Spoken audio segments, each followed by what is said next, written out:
everyone, it's Kelly from The Color Alchemy. Thanks for joining me on my new adventure. I think I'll just wait to see if anyone joins me first. And if not, I don't know. This is my first time doing live, so I'm really not sure how to see comments or anything. Let me see. No, I don't want to write a comment to myself. Oh, there's Helen. I see Helen. Hi, Colleen. And Colleen. I see you guys. Okay, good. Okay. You're totally here. Yes, thank you for coming. I can put on a mask. It says that. Isn't that weird?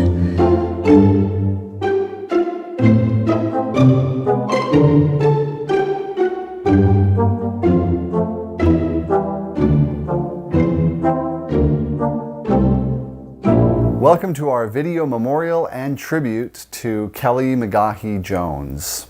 I'm Jason Jones, her partner, her husband, her co-parent, and we will miss her like crazy. Today is our opportunity to celebrate with her and with you together and really celebrate what an extraordinary woman that she was and continues to be, and to look at the impact and the difference that she's made in the lives of her friends, the people she's worked with, and anyone who has ever gotten close to Kelly has had a difference made in their life because of her. We're doing a video tribute memorial because shortly after she passed away, we had planned a terrific memorial celebration at the Parkway Theater in Minneapolis. It was going to be great. We're going to be on stage. There was going to be music and all this really wonderful stuff in celebration of her and really getting together.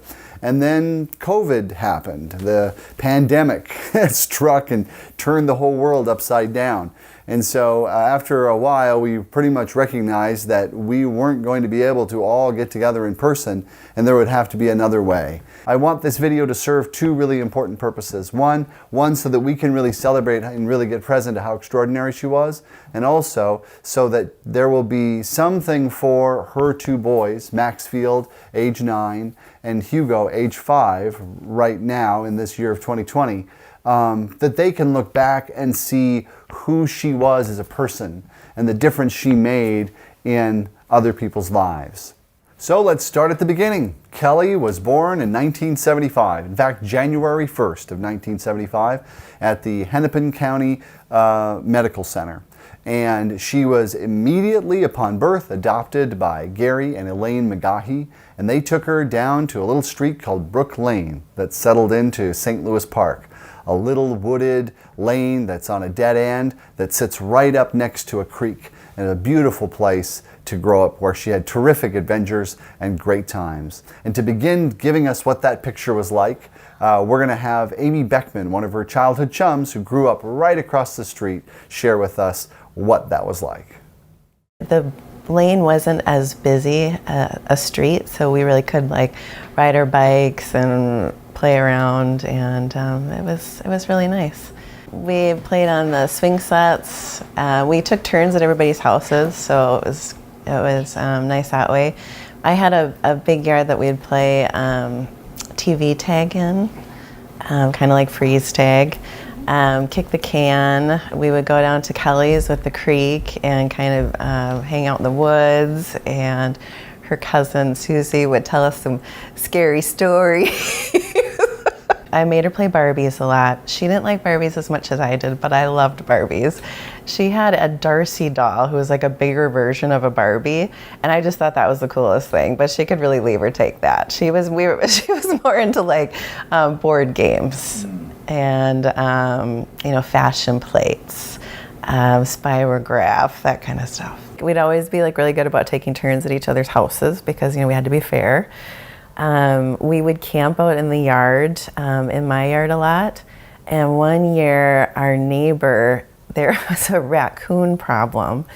And the neighbor had come over and he had a pitchfork, and there was a shadow on the tent of the guy out there with a pitchfork. And Kelly and I were like,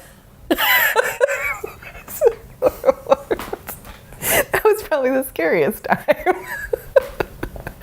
But yeah, it was just on next door, out trying to get the raccoons. So her dad would take us canoeing on Minnehaha Creek a lot. And her dad was so good to her and so special. He would take us on, trips and stuff. She was this peanut, and he was always the loudest voice in the crowd cheering her on. And, he was a great guy. And she meant the world to him. Really, yeah, so. We were pretty good kids for the most part. I think our biggest adventure would be walking up the block to Brookside Drugstore. And it was an old-time drugstore. We actually had a fountain, and we could get malts. And I think her dad had an account up there, if I remember right. We would usually get a malt and split it a lot of times. And then we always had to get some candy before we went back home. And then we usually would eat the candy on the way back home, even if we were not supposed to. And one time she gave me a hard time because a piece had fallen on the sidewalk, and I actually picked it up and ate it. I can't believe I shared that, but I did. That's perfect. She has always meant so much to me, and I always had the bragging rights of saying I knew somebody since we were 3. And I miss that terribly already about her. Yeah, but she's just the sweetest, most loving person, and we could just pick up where we left off without a blink of an eye.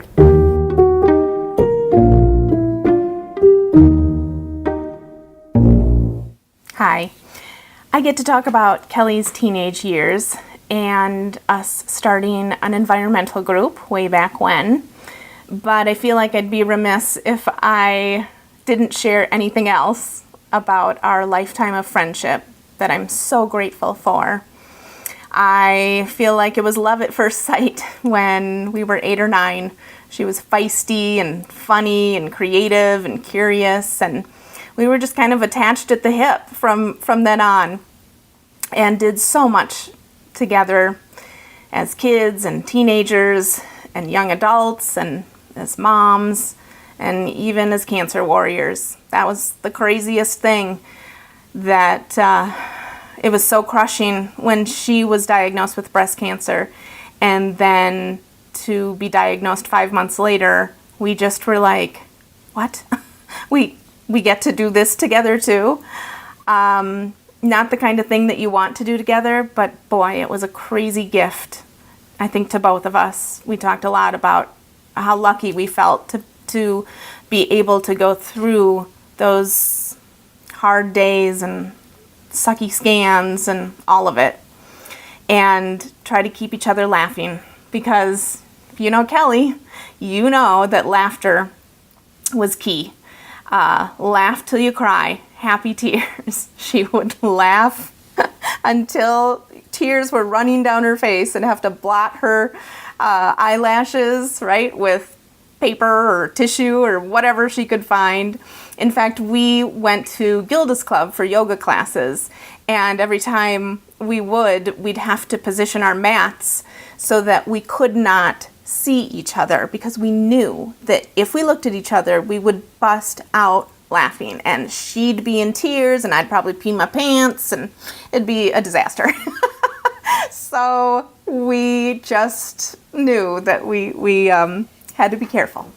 But so many other times in our life, laughter was just a must, and I miss it. So in high school, I want to say also that in addition to being just like full of joy, she also was stubborn. And if she got an idea in her head, like, there were no two ways about it. She was gonna get her way. So she knew and really felt that she could change the world, or at least our corner of the world. And if she saw something that seemed unjust or unfair, she was going to speak up about it. I feel like her parents instilled that in her, Elaine and Gary. And when we got to the high school as freshmen, we noticed that there was no recycling, and it ticked us off. Recycling was not really a big thing at that point, but it was a big deal to us, I guess. And we went to a speech by a local news anchor who had been to the rainforest, and she talked about endangered species and endangered rainforests, and we were ticked off about that too. You have to remember, there was no internet, there wasn't, we didn't have cell phones. We were getting our information from events like that and the TV and books and magazines. And we thought, we need to tell our fellow students that this is going on. Like, we're the next generation. We have to create change. So we went and we met with our high school principal, who told us if we wanted to do something, we should start a club. So we got our French teacher, kind of strong-armed her to be our advisor, and we called it SOS, Save Our Surroundings. And people came, and they kept coming, and it was thrilling. We raised money to help the rainforests. We raised money to help a group that was trying to keep Cedar Lake Park from being developed. We went to Earth Day parades and Twin Cities protests, and we got recycling at the high school. So we made an impact, and we won a Caring Youth Award, which was fun, and they actually asked me to speak a couple of years ago to current recipients, and I told Kelly that I shouldn't be the one speaking, like she should. She was the one at least working at a nature center, and I was like using paper plates with my kids. But she said, well, I drive an SUV to the nature center, so we allowed ourselves a little grace around maybe not living up to the standards that our 15-year-old selves would have had. But the point is, and the reason I'm so glad to have been able to share this, is I know that Kelly would want Maxfield and Hugo to know about this so that you guys also feel inspired to live in your mom's footsteps, be agents of change in your own ways, believe that you too can impact and change your corner of the world or the whole darn world, because she believed so much in you. She couldn't wait to see what you would get passionate about, feel purposeful about, find joy in, and I know that she is watching, that she is helping you. At every age, she will be, and wanting you to know that your voice matters too. And that extends to all of us. That is the legacy that she has left us. Live in the moment and believe that you can make an impact. Thank you, Kelly.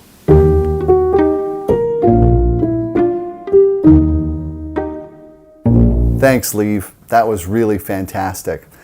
That really rounds out Kelly's growing up and high school years.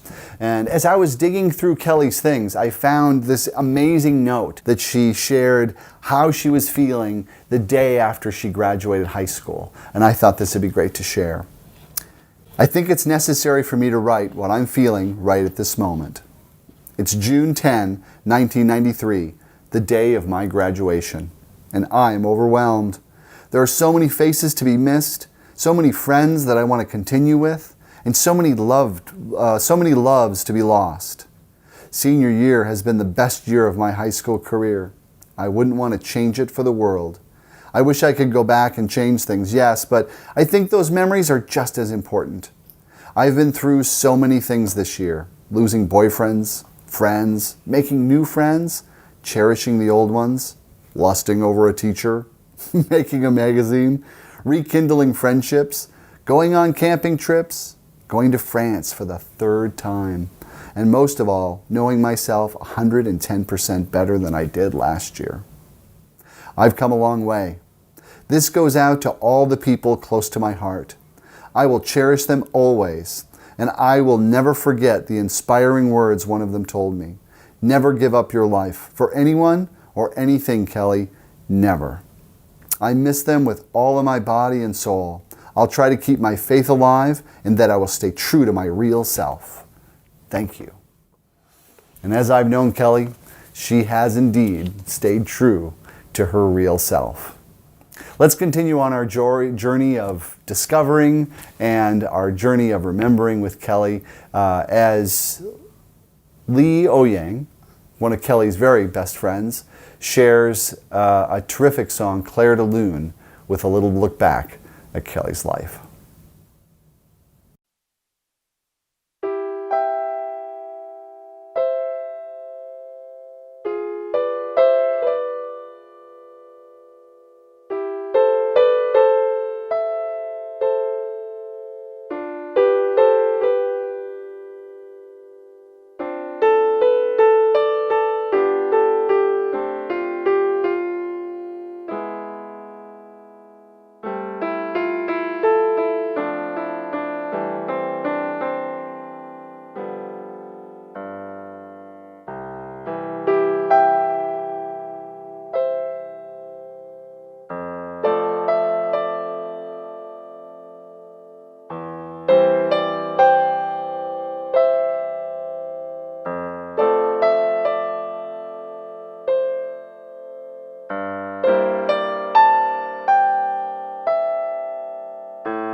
So this is Lee.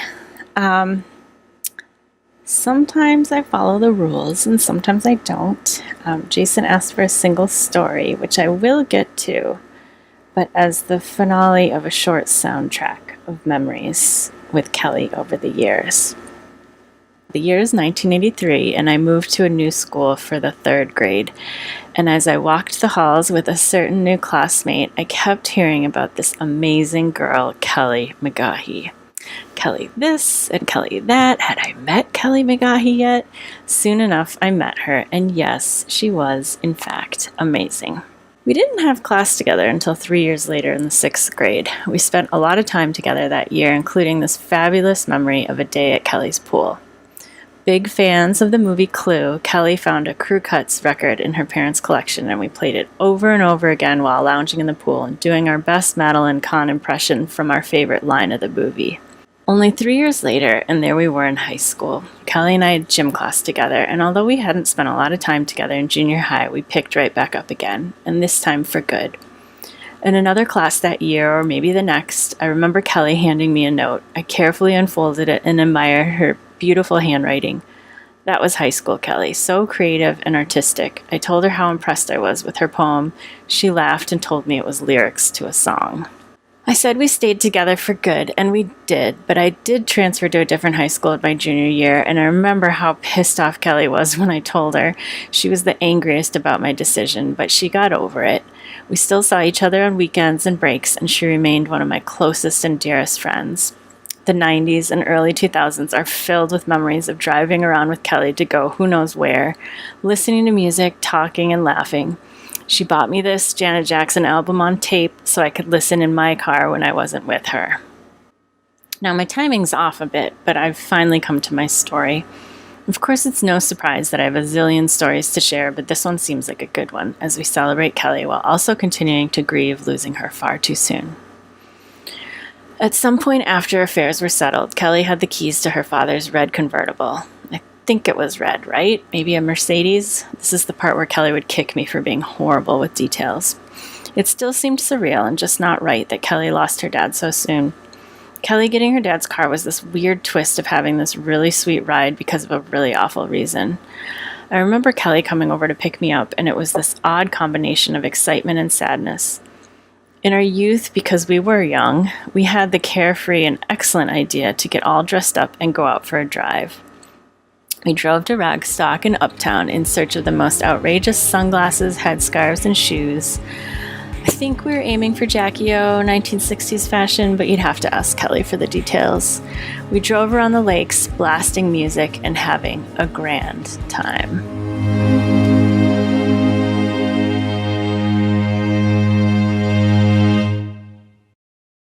Thanks, Lee. You know, it wasn't long after high school that Kelly attended college for a few years and then finally moved back to the cities because her mom was diagnosed with breast cancer herself. And so in a very short time, from Kelly's age of about 17 to about 24, 25, she had lost her dad, Gary McGaughey, and then she lost her grandmother and her grandfather and her great aunt that she was very close to in a small family. And then she lost her mom. And so it was a lot of loss for anybody to be able to handle and take. And she and I had met just shortly after she had come back from a trip to Paris to try to discover herself and discover kind of where she wanted to go next, what she wanted, how to move forward in her life and move past all the loss that she had experienced. And our meeting is probably as unlikely as any meeting could ever be. It was really quite an experience.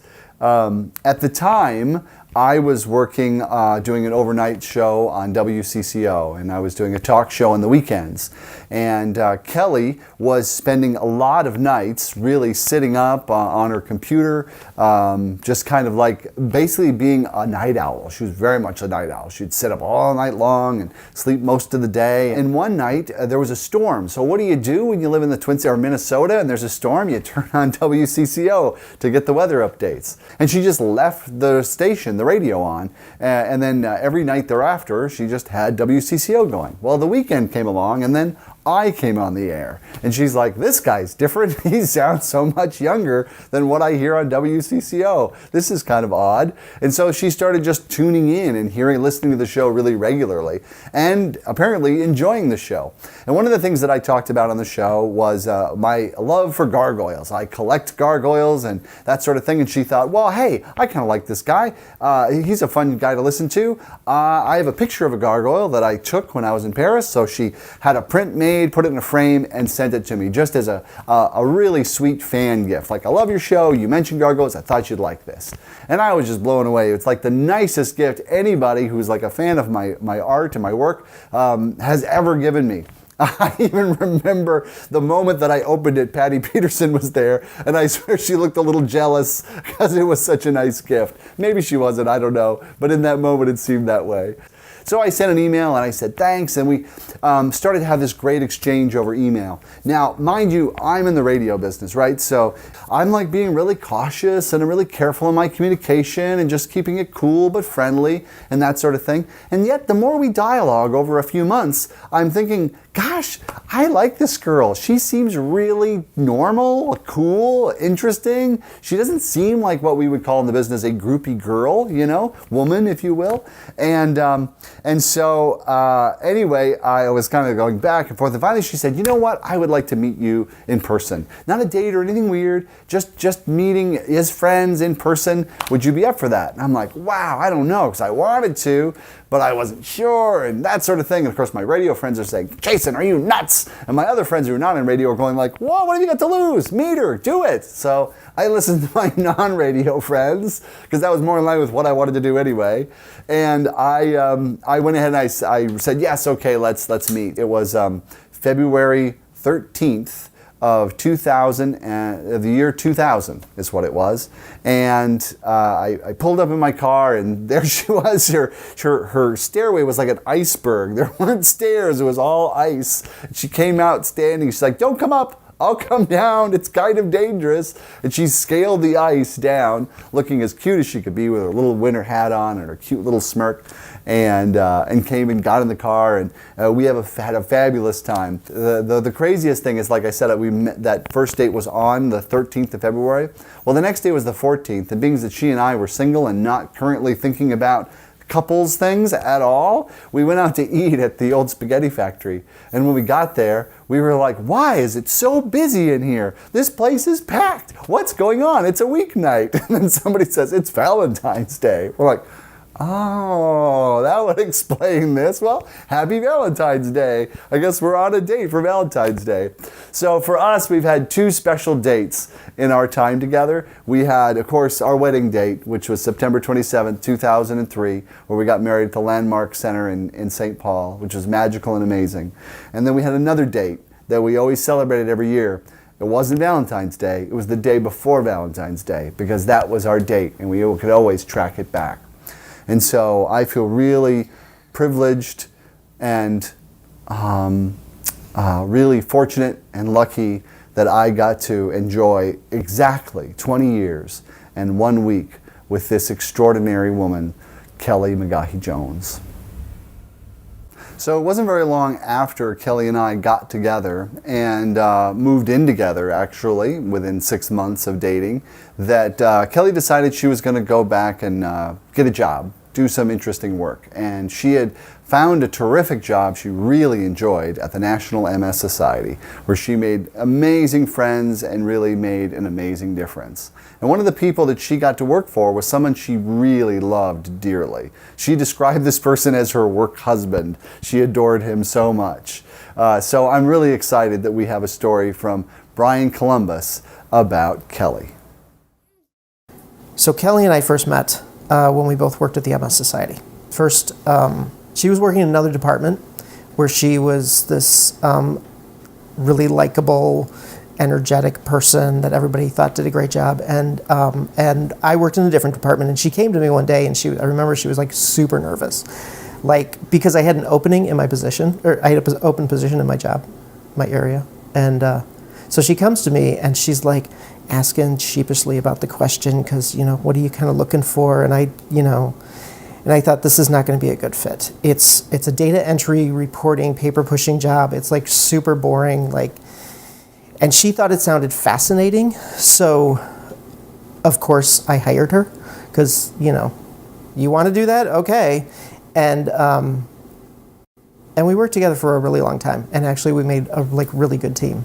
And the thing about Kelly was that I didn't know it at the time, but she would teach me how to be a good supervisor and how to have a good working team. And I seriously tell people about Kelly to this day, and everybody who I have supervised since, I had to measure them against Kelly. So it was kind of awesome. She had a fascination with office supplies. The quirkiest, she loved really cool pens. She loved Post-it notes. She had I think it was a stapler that was like in the shape of a frog. Like I once gave her as a work anniversary gift. I gave her like a gift certificate to Office Depot or something like that because I knew she would like geek out by going to Office Depot, and she loved it. That was kind of Kelly.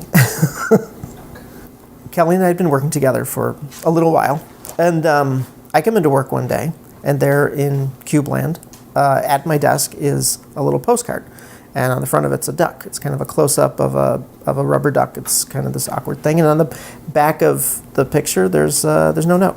And so I thought that's kind of weird, and I said whatever. And then a couple days later, I come in, and there's another postcard with another close-up picture of a rubber ducky, and again, like no note.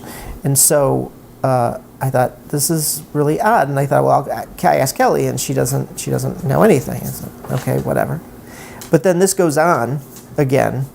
About a week later, there's another picture, another postcard. There's no note, and this just keeps going, and nobody seems to know anything. And so I was like, this is really starting to drive me crazy. And so I decided I'm going to start asking everybody. And I start with Kelly because she's sitting right there. She sits right across from me.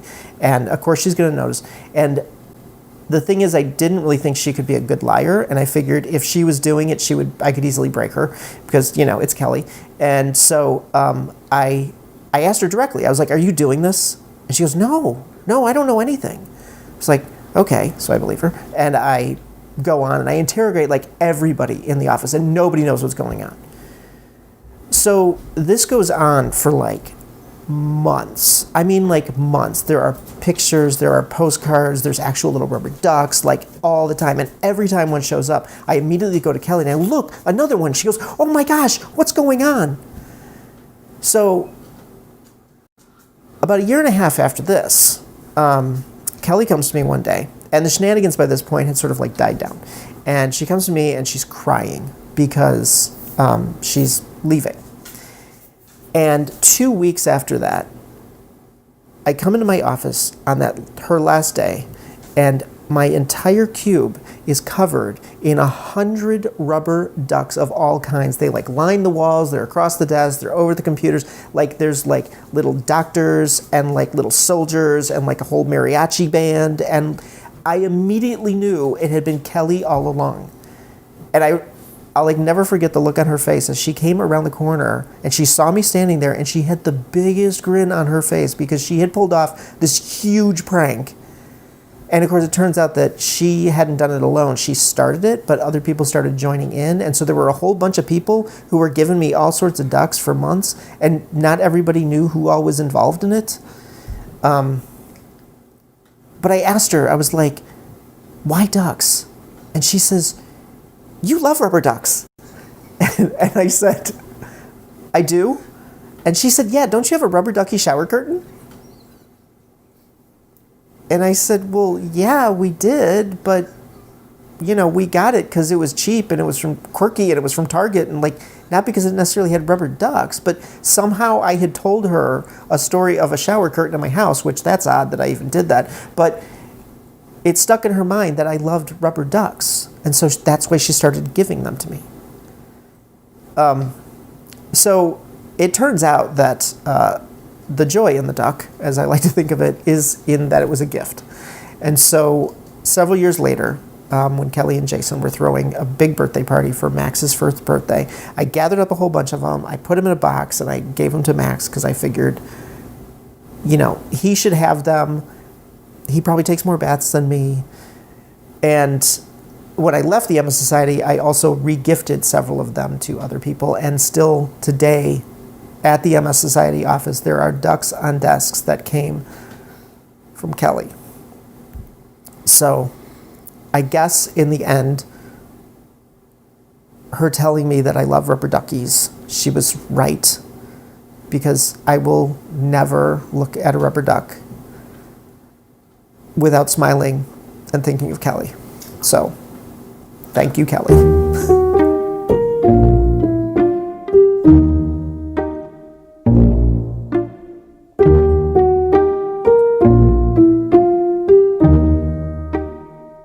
Those of you that are close to Kelly may know, and for some of you this might come as a surprise, but Kelly was a very devout atheist. In fact, she was a true believer in science and the scientific method, and if anything couldn't be proven by the scientific method, well then it just wasn't so in the worldview of Kelly. It was one of the things that made her really unique. And so it was brought to my attention, this piece by Aaron Freeman, entitled, "You Want a Physicist to Speak at Your Funeral." And when I read it, I thought this is exactly what Kelly would want read at her memorial. You want a physicist to speak at your funeral. You want the physicist to talk to your grieving family about the conservation of energy, so they will understand that your energy has not died. You'll want a physicist to remind your sobbing mother about the first law of thermodynamics, that no energy ever gets created in the universe and none is ever destroyed. You want your mother to know that all your energy, even every vibration, every BTU of heat, every wave of every particle that was her beloved child, remains in this world. You want the physicist to tell your weeping father that amid energies of the cosmos, you gave as good as you got. And at one point, you'd hope the physicist would step down from the pulpit and walk to your broken-hearted spouse there in the pew and tell him that all the photons that ever bounced off your face, all of the particles whose paths were interrupted by your smile, by the touch of your hair, hundreds of trillions of particles have raced off like children, their ways forever changed by you. And as your widow rocks in the arms of a loving family, may the physicist let her know that all the photons that bounced from you were gathered in the particle detectors that are her eyes. And those photons created within her constellations of electromagnetically charged neurons whose energy will go on forever. And the physicist will remind the congregation of how much all of our energy is given off as heat. There may be a few fanning themselves with their programs as he says it, and he will tell them that the warmth that flowed through you in life is still there, still part of all that we are, even as we mourn and continue the heat of our own lives. And you'll want that physicist to explain to those who loved you that they need not have faith. Indeed, they should not have faith. Let them know that they can measure, that scientists have measured precisely the conservation of energy and found it accurate, verifiable, and consistent across space and time. You can hope your family will examine the evidence and satisfy themselves that the science is sound, and they'll be comforted to know your energy is still around. According to the law of conservation of energy, not a bit of you is gone. You're just less orderly.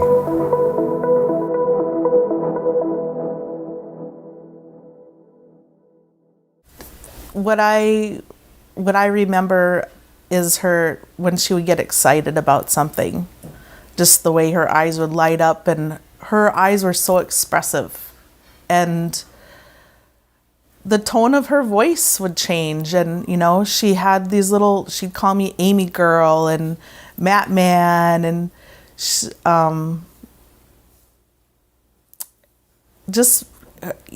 when she was in that excited place, it was just contagious. And I just remember laughing, and then when she started laughing, then I started laughing more, and we would just pee your pants laughing a little bit. It was at the beginning of February, and I bought these tickets to see the movie Harold and Maude at the Riverview Theater in Minneapolis, and I was really excited about it. There was a new guy that I was seeing, then I invited him to come with me to the movie. So I was looking forward to that movie, and that same week, I found out that Kelly had got admitted to the hospital. So she was on my mind a lot that week. And so before the movie, my friend and I went out for dinner, and I was looking at the movie tickets to make sure I had all the information right. And it said that there was going to be live music before the movie. And I was like, oh, well, we should make sure let's go early so we can see the live music. And so we had dinner, and we're heading over there, and when we came into the theater, the musician was already singing, and this woman was up on the stage, and she was just the woman and her guitar, And immediately I knew that I liked the music, so we were just kind of hurrying up to get into our spot, and I sat down, and the music just hit me. It just like really, I just enjoyed it. This woman was being very self-expressed, and I could tell she was probably, my age or a little bit older, and she was looking like a little rock star up there.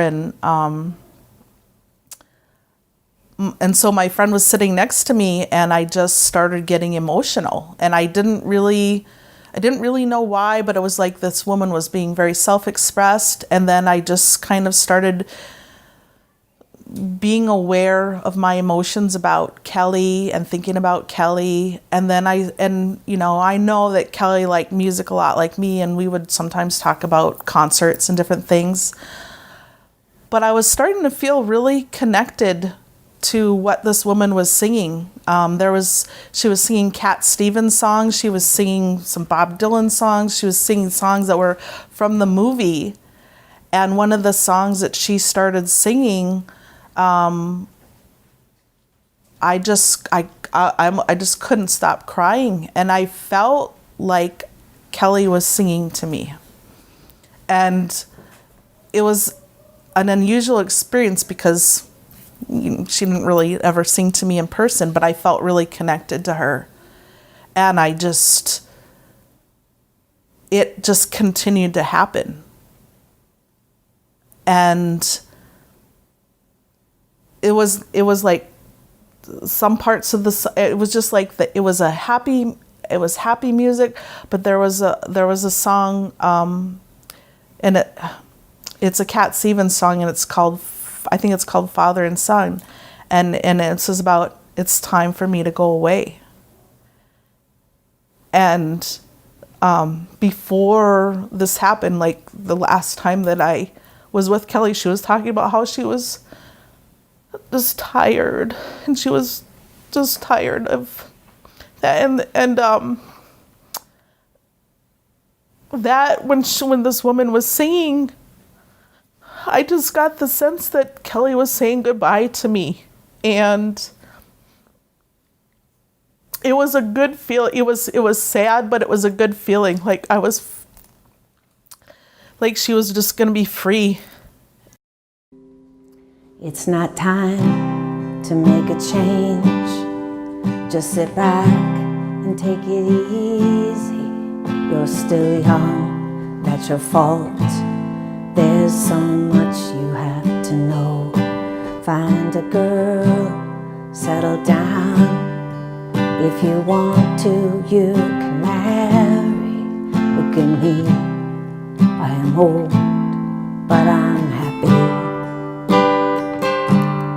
I was once like you are now, and I know that it's not easy to become when you found something going on. But take your time, think a lot, think of everything you've got, for you will still be here tomorrow, but your dreams may not. How can I try to explain? So when I do, he turns away again. It's always been the same old story. From the moment I could talk, I was ordered to listen. Now there's a way, and I know that I have to go away. I know I have to go. It's not time to make a change. Just sit down and take it slowly. You're still young, that's your fault. There's so much you have to go through. Find a girl, settle down. If you want to, you can marry. Look at me, I am old, but I'm happy. All the times that I cried, keeping all the things but it's harder to ignore it. If they were right, I'd agree, but it's them they know, not me now. There's a way, and I know that I have to go away. I know I have to go. So we're going to take a little tour of some of Kelly's pottery. Kelly loved making pottery, getting hands in the clay and working with molding and shaping clay. She just really loved it. And she also loved making really creative glazes. So here's a couple cylinders that she had done. She really liked doing functional pottery, so she really enjoyed making mugs of all sorts and really liked that quirky kind of whimsical look that I think characterizes Kelly as being fun and whimsical.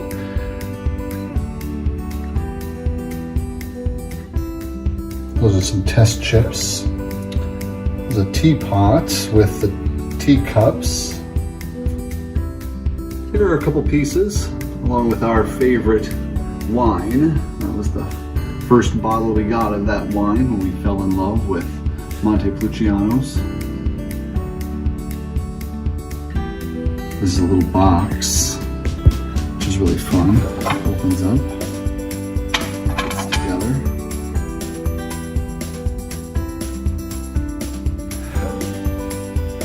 Here's some experimental things she did with the squished mug for a handle. A really unique little cylinder that makes a great little flower pot.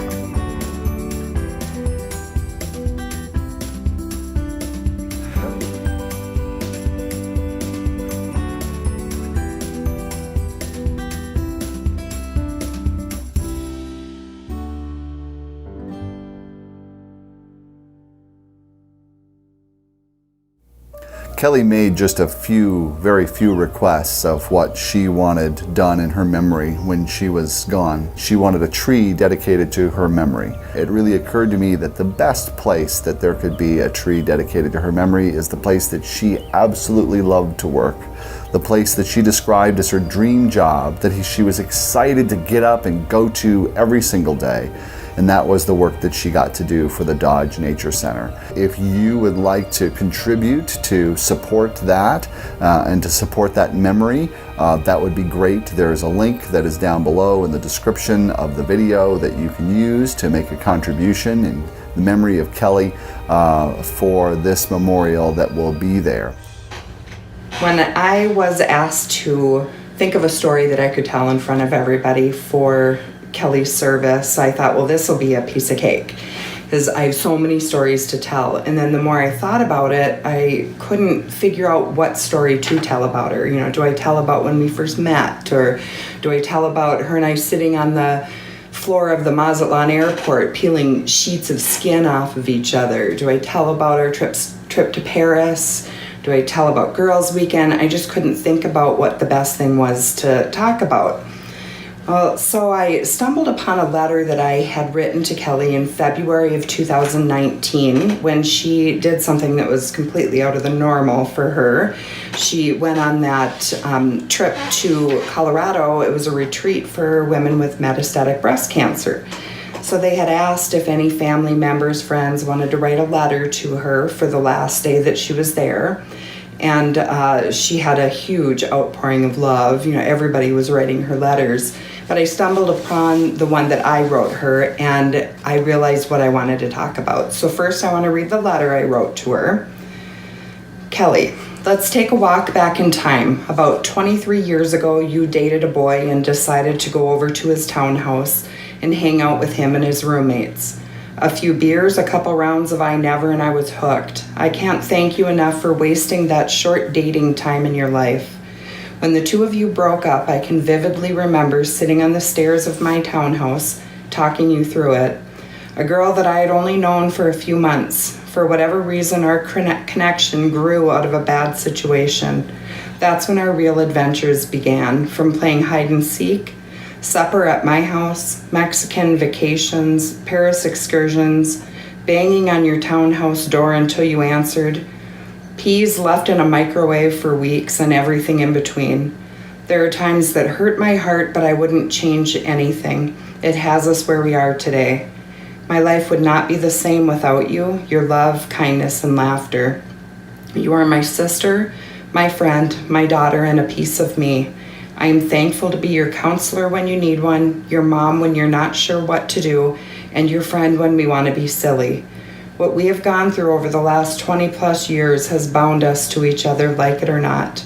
We've watched each other get married, bring children into this world, cry for our losses, and lift each other up when we were at our lowest. No distance or amount of time could break the bond between our hearts. My boy, Bill, aka William Shakespeare, sums it up perfectly. A friend is one that knows you as you are, understands where you have been, accepts what you have become, and still gently allows you to grow. My love for you goes past friendship. You are my family and a piece of me. I love you more than you could realize. When I found that letter and read it again, I wanted to share with everybody what Kelly meant to me. And last September, when she was feeling really good and mentally and physically in a good place, we met in St. Cloud for an afternoon and spent the day together. Didn't know what we were going to do, and I stumbled upon a place called Munsinger Gardens. And I'm not much of a flower person or plants or anything, but Kelly absolutely loved that type of stuff. So when I found it, she said yes, she wanted to go. So we went and spent the day there walking around and talking, and she was completely in her element, talking about different flowers and showing me plants and curious about ones she didn't know what they were. And she brought up that letter that I had written to her and how much it meant to her to hear those things from me, and that we should, as a group of people, we should be doing this in our daily lives. We should be telling people how important they are to us, not because they're sick, not because they're dying, but because they matter to us now or they did in the past. And just her and I discussing those types of things and how important it is for her to let people know how much she loves them. And it just, that day with her summed up everything I felt about her. She was always a kind person with strong beliefs in religion, strong beliefs in politics, strong beliefs of what was right and wrong, and one of the kindest people that I had ever met. I'm not supposed to cry, damn it. Okay. So, thinking about that day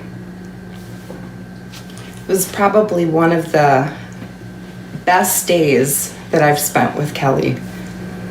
We shared how much our families meant to us, how much our friends meant to us, how much we meant to each other.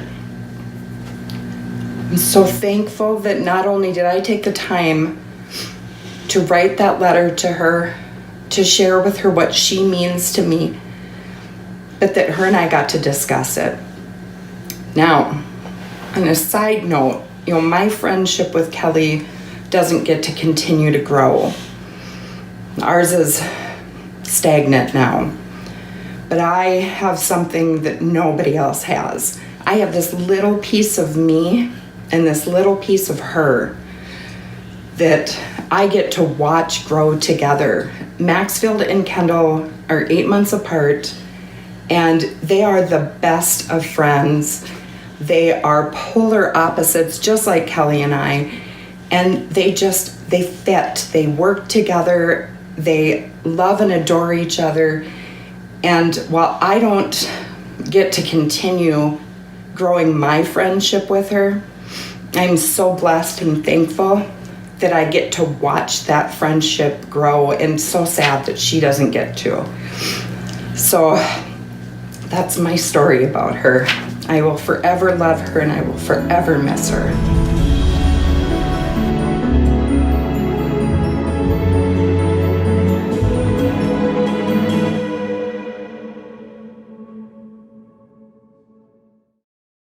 In March of 2018, Kelly was diagnosed with stage 4 metastatic breast cancer.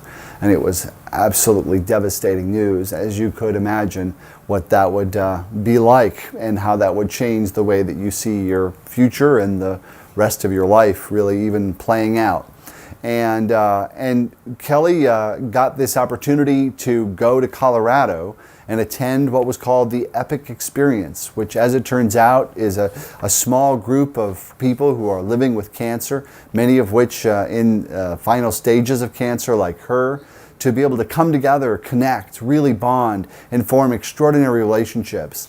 And I'm so grateful for her to have had that experience, to have done that, because Kelly wasn't the type of gal that would just take off and go meet people she doesn't know and go on an adventure by all means. You know, Kelly wanted to know who she was going to be with, how it was going to be going. This was such an extraordinary departure for her to make this leap and to do this. She must have been something inside of her that was pulling at her, guiding her, telling her this was the thing to do. And I'm so grateful that she did have that experience, because the relationships and the friendships that she made really carried her through the last couple of years of her life as she dealt with all that there is to deal with when being someone who's living with cancer and treating cancer, knowing that your time is limited, knowing that it's only going to go on so long. It doesn't have that open-ended feel like the most of us experience and have for ourselves.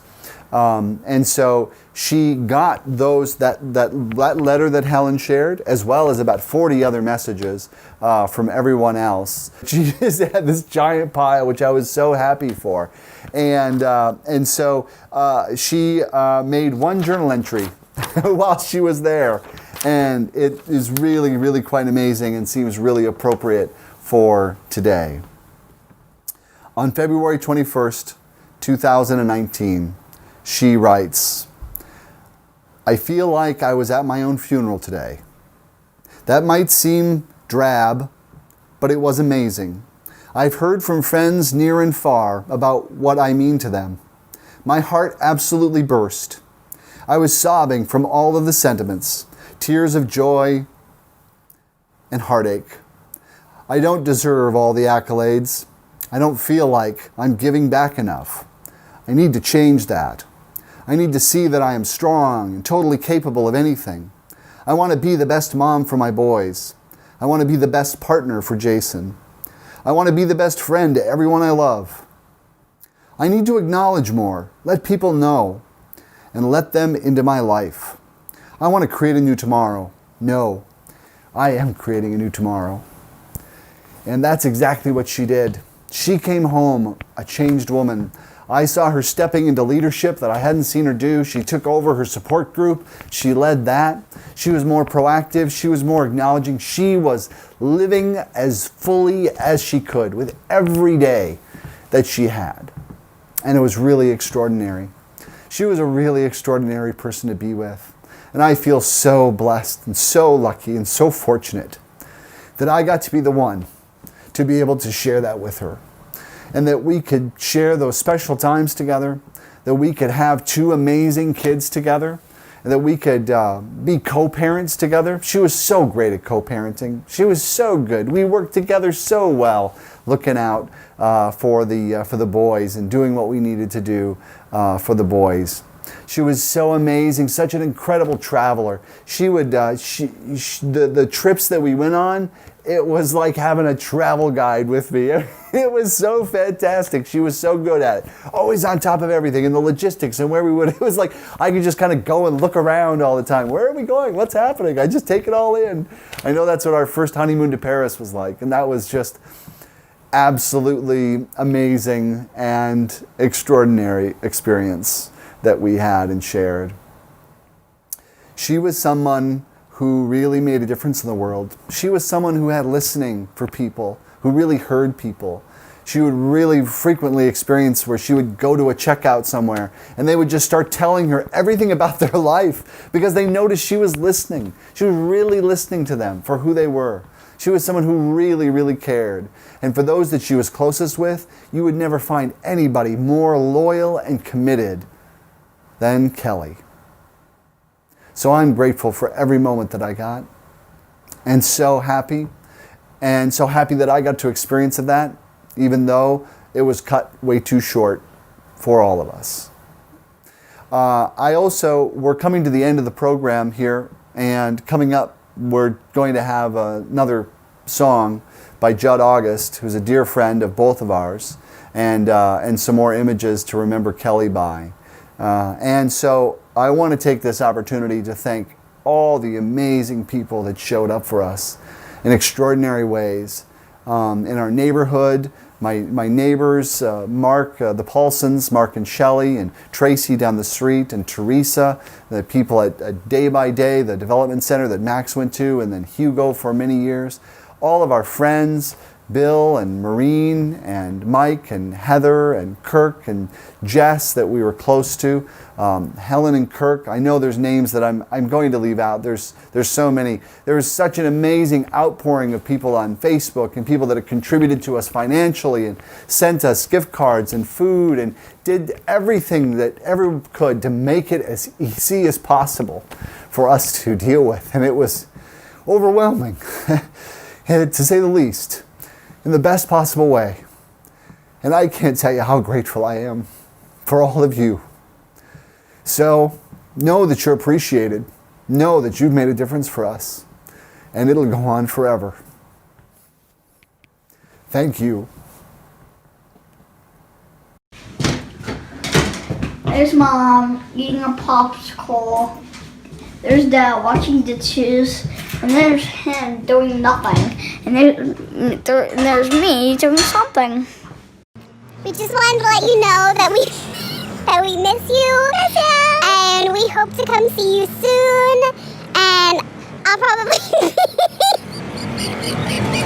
I moisturize my lips, then I can try and take it off and everything. It doesn't moist. I'm sorry. I won't. Thanks, Ellen. I won't use that word again. I know some people don't like that. I don't mind it because that's how I like my cake. Are you tired? No. You look tired. I don't. Oh. Why do you think so? I think.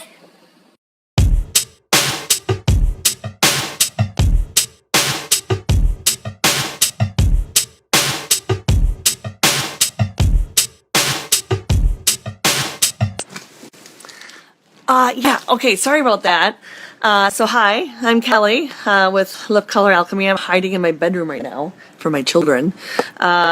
So I am just so excited because I got your guys' stuff today and I just wanted to open the box because it's kind of like Christmas, right? Okay, so let's look. Hold on. Hold that back up, buddy. There you go. Yes. What do you think? Nothing. I like your glasses. I don't. Stop. What? Stop. I like your glasses. Yes.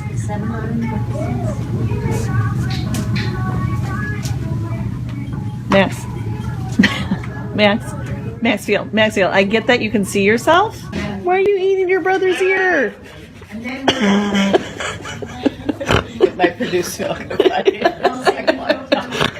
I'm looking for something.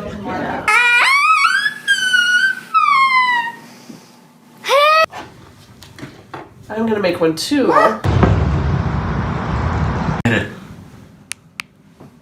No. He's walking with the boys. Like rock hunters. Hey, Mom, watch.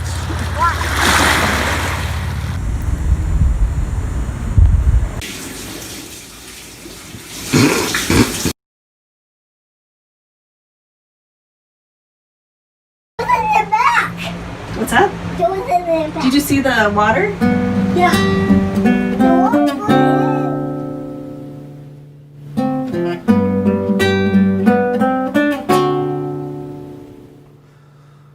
There are places I remember all my life, though some have changed, some forever, not for better.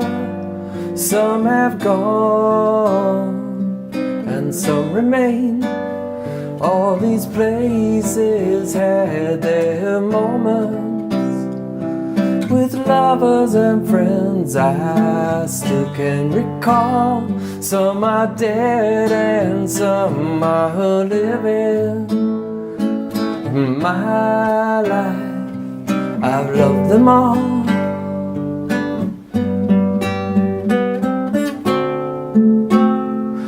But of all these friends and lovers, there is no one compares with you.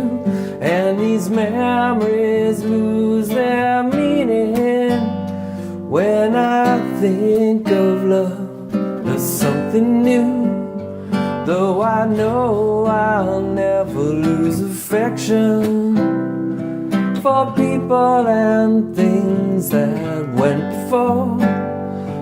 I know I'll often stop and think about them. In my life, I love you more.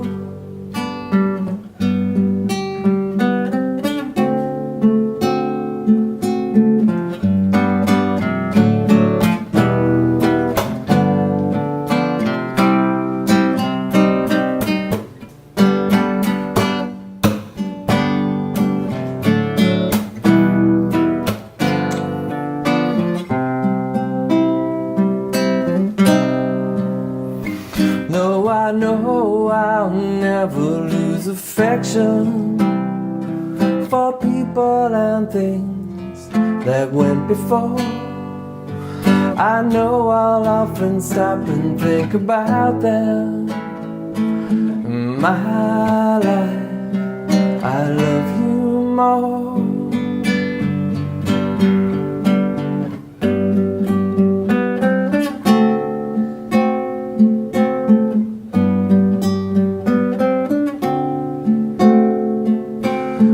My life, I love you more.